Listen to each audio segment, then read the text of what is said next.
करीब 13.8 अरब साल पहले बिग बैंग के जरिए जब इस यूनिवर्स की शुरुआत हुई, तब यहाँ सिर्फ और सिर्फ हल्के एलिमेंट्स जैसे कि हाइड्रोजन और हीलियम ही मौजूद थे।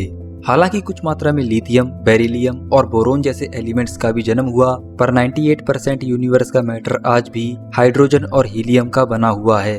इसका सीधा सा एग्जाम्पल हमें यूनिवर्स में मौजूद स्टार्स में साफ साफ देखने को मिलता है। ये सभी स्टार्स हाइड्रोजन से भरे होते हैं, जो लगातार न्यूक्लियर फ्यूजन के जरिए हाइड्रोजन को मिलाकर उसे हीलियम में कन्वर्ट करते हैं और बाकी एनर्जी बाहर छोड़ देते हैं। हाइड्रोजन से हीलियम, हीलियम से कार्बन, कार्बन से ऑक्सीजन और ऑक्सीजन से आयरन जैसे भारी एलिमेंट्स का जन्म इसी न्यूक्लियर रिएक्शन के जरिए सभी स्टार्स में होता है। कुछ समय के बाद सुपरनोवा के जरिए आयरन जैसे हैवी एलिमेंट्स अपने से हल्के एलिमेंट्स के न्यूक्लियाई से मिलकर और भी हैवी एलिमेंट्स को जन्म देते हैं। इस पीरियोडिक टेबल से तो आप भली भांति परिचित होंगे। मात्र हाइड्रोजन जैसे हल्के एलिमेंट के न्यूक्लियाई को लगातार मिलाकर उससे भारी एलिमेंट्स और फिर उन्हें भी मिलाकर और भी ज्यादा भारी एलिमेंट्स को बनाना, सब कुछ इस यूनिवर्स में नेचुरली होता है। इस एक केमिकल एलिमेंट का दूसरे एलिमेंट में बदलना ही न्यूक्लियर ट्रांसम्यूटेशन कहलाता है। ये न्यूक्लियर ट्रांसम्यूटेशन आपको रेडियो एक्टिव एलिमेंट्स में आसानी से देखने को मिलता है, जैसे कि अनस्टेबल यूरेनियम एलिमेंट समय के साथ रेडियो एक्टिव डिके से अपने आप थोरियम में कन्वर्ट हो जाता है।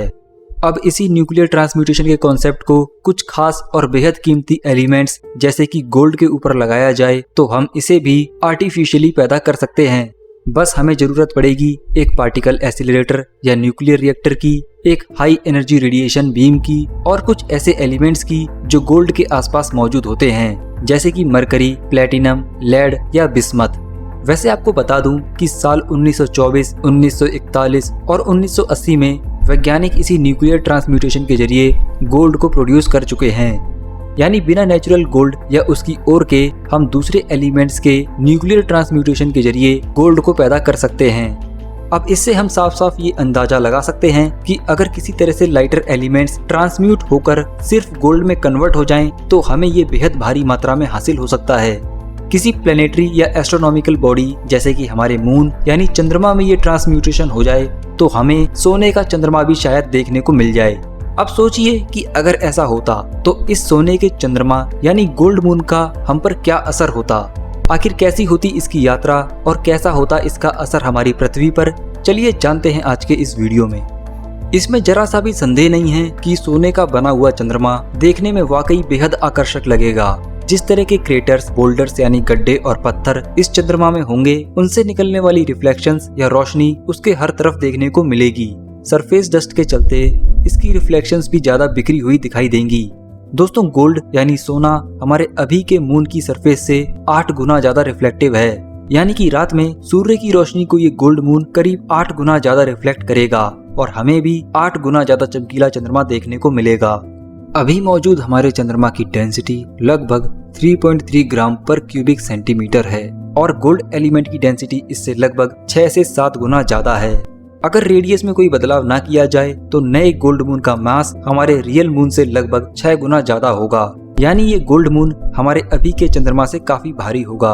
इसके चलते इस गोल्ड मून की सरफेस ग्रेविटी भी हमारे रियल मून से 6 गुना ज्यादा होगी, जो लगभग हमारी पृथ्वी की सरफेस ग्रेविटी के बराबर ही होगी। जैसा कि हम सभी जानते हैं कि चंद्रमा के कारण ही हमारी पृथ्वी पर समुद्रों में टाइड्स या टाइडल पूल्स पैदा होते हैं और ये टाइड्स या टाइडल फ्लैट्स सीधा डिपेंड करते हैं हमारे मून के मास पर।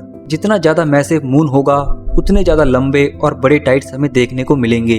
6 गुना ज्यादा भारी गोल्ड मून के जरिए हमारी पृथ्वी पर आने वाले टाइड्स भी 6 से 7 गुना ज्यादा ताकतवर होंगे। ये हमारे लिए बिल्कुल भी सही नहीं होगा। इतने पावरफुल टाइड्स से हमें कोस्टल रीजन्स यानी समुद्री तटों पर हर रोज बाढ़ देखने को मिलेंगी, जो वहाँ मौजूद मिट्टी और इम्पोर्टेंट वेजिटेशन को पूरी तरह से तबाह कर सकती है। इस तरह की एक्टिविटी समुद्र में और भी अलग खतरे को अंजाम दे सकती है।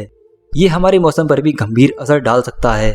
बात करें लूनार ट्रेवल यानी इस गोल्ड मून की यात्रा की, तो ये यात्रा भी शायद हमारे लिए मुसीबतों से खाली नहीं होगी। जैसा कि मैंने आपको पहले बताया कि हमारे इस नए गोल्ड मून की सरफेस ग्रेविटी लगभग हमारी पृथ्वी की सरफेस ग्रेविटी के बराबर ही रहने वाली है, तो यहाँ भी लैंड करने के बाद हमारे असली वजन से ज्यादा फर्क देखने को नहीं मिलेगा।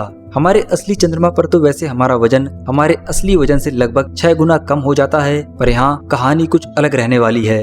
गोल्ड मून पर लैंड करने के बाद भारी भरकम सूट, लाइफ सपोर्ट सिस्टम्स और बाकी इक्विपमेंट्स के साथ चलना हमारे लिए बेहद मुश्किल होगा। सरफेस ग्रेविटी अगर कम होती तो इतनी दिक्कत नहीं होती, पर यहाँ हमें चीजों का वजन महसूस होगा जो हमें लगातार चलने में रुकावट पैदा करेगा। जिस तरह की मैग्नेटिक फील्ड फिलहाल हमारे असली चंद्रमा पर मौजूद है, वो हमें सोने से बने हुए चंद्रमा पर देखने को नहीं मिलेगी। और साथ ही जो काफी इंपॉर्टेंट केमिकल्स जैसे कि आइस, सिलिका, एल्यूमिना, लाइम और हीलियम 3 वगैरह भी हमें गोल्ड मून पर देखने को नहीं मिलेंगे।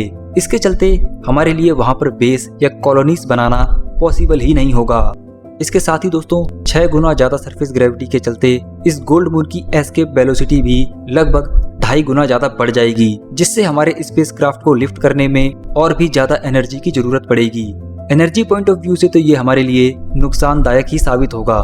यानी कुल मिलाकर देखें, जिस तरह का लूनार ट्रेवल हम फिलहाल कर सकते हैं वो इस सोने के चंद्रमा पर असंभव ही होगा और पृथ्वी के लिए भी ये एक खतरा ही साबित होगा। दोस्तों, न्यूक्लियर ट्रांसम्यूटेशन अपने आप में एक बेहद कमाल की स्टडी है। ब्रह्मांड में मौजूद एलिमेंट्स और मैटर की कल्पना तो हम इसके बिना कर ही नहीं सकते। फिलहाल तो हम इसे बड़े बड़े पार्टिकल एक्सीलरेटर्स और टोकामैक डिवाइसेस के जरिए ही अंजाम दे सकते हैं। और बात रही सोने के चंद्रमा की, तो अब हमारा ब्रह्मांड इससे काफी आगे निकल चुका है। सो दोस्तों, आज के इस वीडियो में इतना ही। आई होप कि आपको ये वीडियो काफी इंटरेस्टिंग और नॉलेजफुल लगा। तो मैं मिलूंगा आपसे ऐसे ही किसी नेक्स्ट इंटरेस्टिंग वीडियो में। जय हिंद।